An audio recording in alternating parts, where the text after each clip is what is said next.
Dans la lettre aux Hébreux, ce mot céleste, sous ses formes différentes, se trouve à plusieurs reprises. C'est pourquoi, frères saints, compagnons d'une vocation céleste, Hébreux 3.1, puisque nous avons un souverain grand prêtre qui a pénétré dans les cieux, Jésus le Fils de Dieu, Hébreux 4.14. Pour ceux qui ont été une fois éclairés, qui ont goûté le don céleste, Hébreux 6.4. Le point capital de ce que nous venons de dire, c'est que nous avons un grand prêtre qui s'est assis à la droite du trône de la majesté divine, dans les cieux, Hébreux 8.1. Un culte qui n'est que l'image et l'ombre des choses célestes, Hébreux 8.5.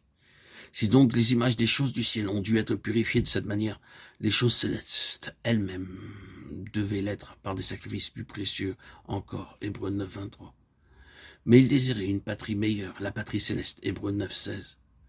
Vous êtes approchés de l'assemblée des anges, de l'église des premiers-nés inscrits dans les cieux de Dieu, le juge de tous, des esprits, des justes parvenus à la perfection, Hébreux 12.23.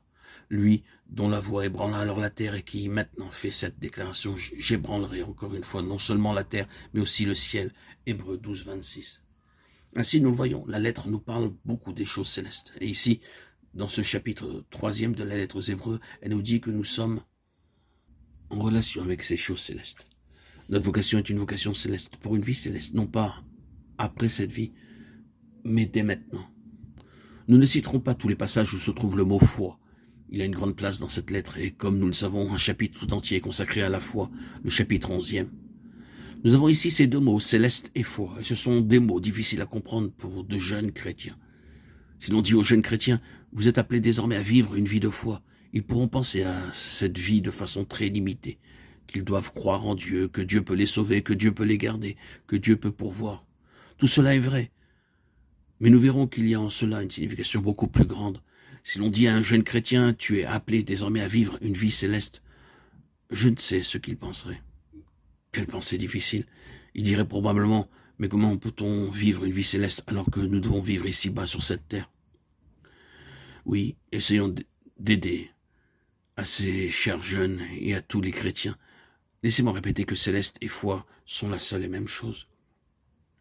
Nous retournons directement dans l'Ancien Testament pour avoir une illustration. Et nous allons employer encore un autre grand mot. Lorsque Dieu lève un instrument sous la forme d'une personne ou d'un peuple, il met toujours cet instrument, cette personne ou ce peuple sur une base surnaturelle. Il prend toutes les mesures nécessaires pour veiller à ce que la base de leur vie soit surnaturelle. Il les fait sortir complètement d'une base naturelle et pour eux, s'il n'y avait pas ce qui est surnaturel, ils n'auraient rien du tout. Ils trouvent cela difficile à supporter. Mais c'est de cette manière qu'ils ont compris être entrés en relation avec Dieu, un Dieu surnaturel, un Dieu absolument au-dessus de ce qui est naturel. C'est ainsi que Dieu a créé des situations impossibles au point de vue naturel pour ces personnes et a résolu ensuite le problème naturellement impossible. Il leur a montré combien il est grand, lui le Seigneur.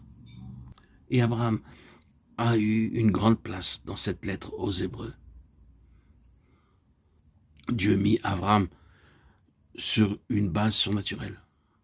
Et ce fut une grande épreuve de foi que vécurent Abraham et Sarah. Ce n'était pas une base terrestre, mais une base céleste. Ce n'était pas une base naturelle, mais la base de la foi. Et ce fut ainsi que Dieu l'accomplit. Il donna à Sarah et à Abraham un enfant, Isaac, de manière surnaturelle, alors qu'ils étaient les deux âgés. Abraham était appelé à être le père d'une race que Dieu allait lever par laquelle son fils Jésus-Christ paraîtrait. Dieu lui dit, toutes les nations de la terre seront bénies en ta postérité. Genèse 22, 18.